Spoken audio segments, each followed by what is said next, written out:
Julio, si podrías comentar un poco sobre los servicios, ¿cómo esto ha cambiado en los últimos años con el resto del comercio? Cuando yo llegué a México, para mí era una sorpresa que esto estaba un poco fuera de lo que era el libre comercio, pero se ha estado cambiando. Pero quizás el cambio más importante que viene, aunque ya está aquí, pero podría ser mucho más grande, es la posibilidad de medicina a distancia y la posibilidad de los servicios que se puede dar de un lado a población del otro lado, en las dos direcciones. ¿Cómo ves tú esta evolución?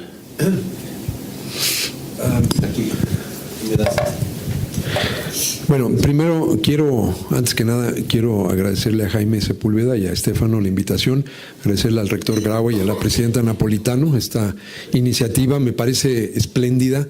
Yo he pasado la mayor parte de mi vida profesional en México, viviendo y trabajando en México, pero llevo los últimos 8 años como migrante, con oportunidades y documentación, ciertamente.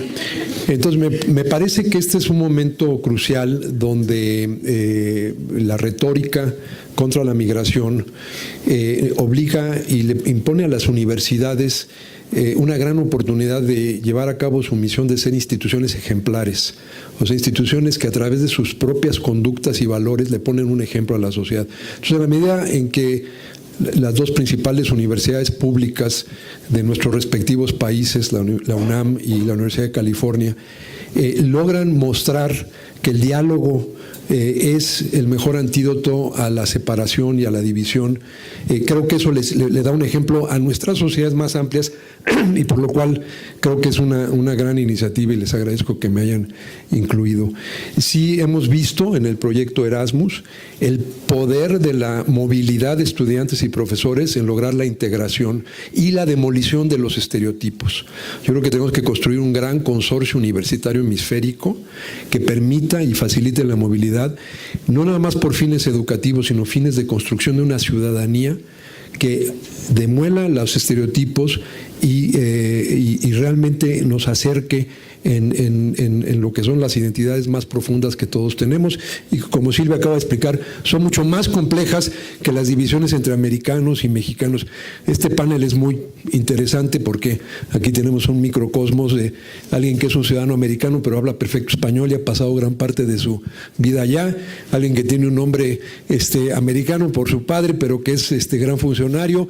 Todos somos migrantes y todos compartimos una identidad fundamental.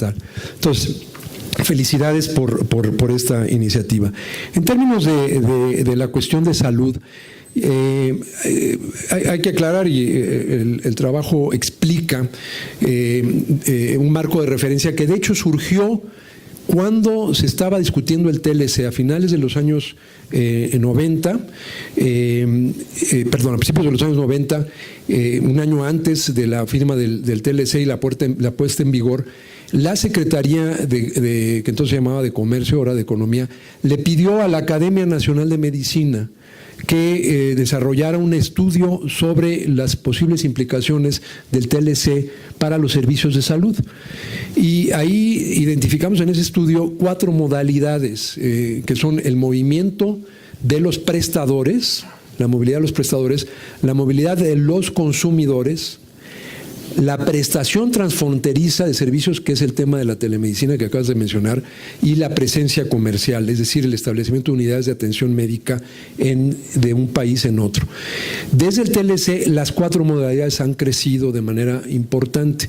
En el movimiento de prestadores, el caso más interesante es el de las enfermeras, que gracias al TLC se creó una categoría especial, las visas TN, y particularmente para enfermeras, y que habría que preguntarse qué va a pasar con la revisión que se pretende del tipo de visas permitidos en términos de la capacidad del sistema estadounidense de resolver su escasez crónica de enfermeras, y muchas de las cuales son mexicanas, gracias al TLC.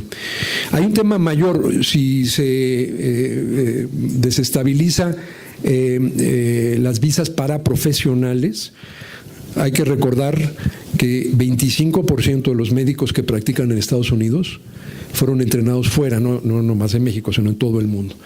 Curiosamente, el día que se publicó la orden ejecutiva, la primera del presidente Trump, prohibiendo la migración de ciudadanos de 7 países mayoritariamente musulmanes. Ese día, y no fue adrede, fue una coincidencia, apareció publicado en el British Medical Journal un artículo que demuestra, con una metodología muy sofisticada, que los médicos entrenados fuera de Estados Unidos tienen de hecho un mejor desempeño clínico que los médicos entrenados en Estados Unidos. La pregunta es si es porque las escuelas extranjeras son mejores que las escuelas americanas. No. La respuesta, y Silvia lo sabe muy bien, es que la migración es también un proceso de selección de la gente y que para ser médico en Estados Unidos, habiendo estudiado fuera, tienes que ser muy, muy bueno.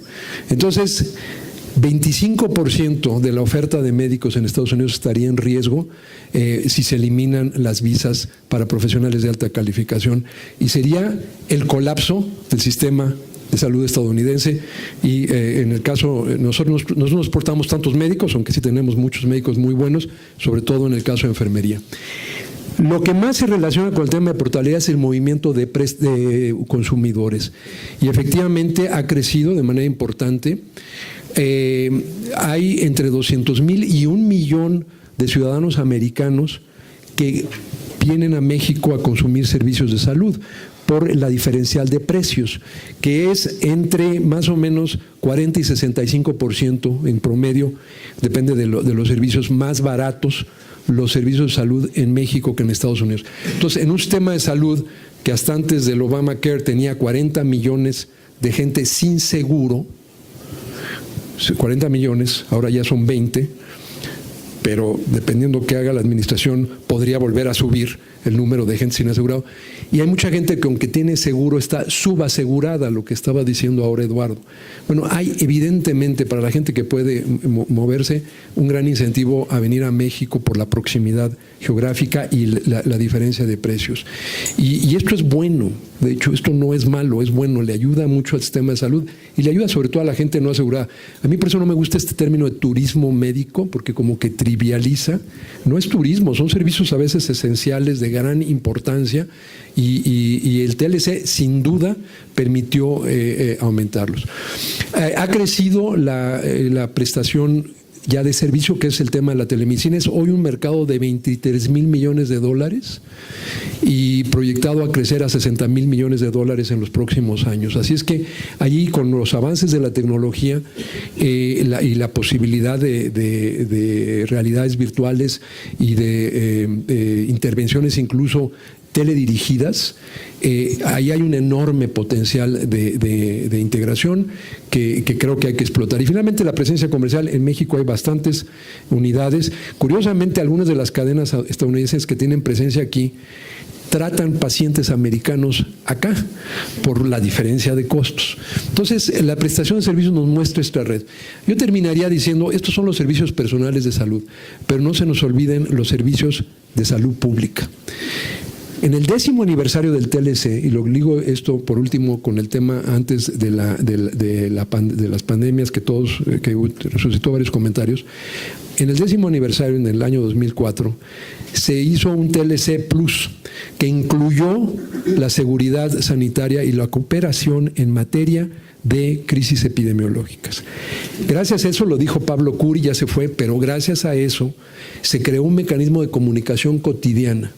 Y cuando vino el brote de H1N1, se probó la utilidad de esto. Porque los primeros casos fueron en México, pero por la comunicación que, cuando digo cotidiana, es todos los días hay una comunicación entre la Secretaría de Salud, el CDC y el organismo equivalente de Canadá. Y fue un ejemplo de integración regional del cual no hablamos mucho. El virus fue secuenciado en Canadá, la alerta se dio en México, los siguientes casos fueron en Estados Unidos y la respuesta fue una respuesta regional, gracias a lo cual la pandemia de influenza del 2009 no causó el daño al resto del mundo, tuvo un beneficio global.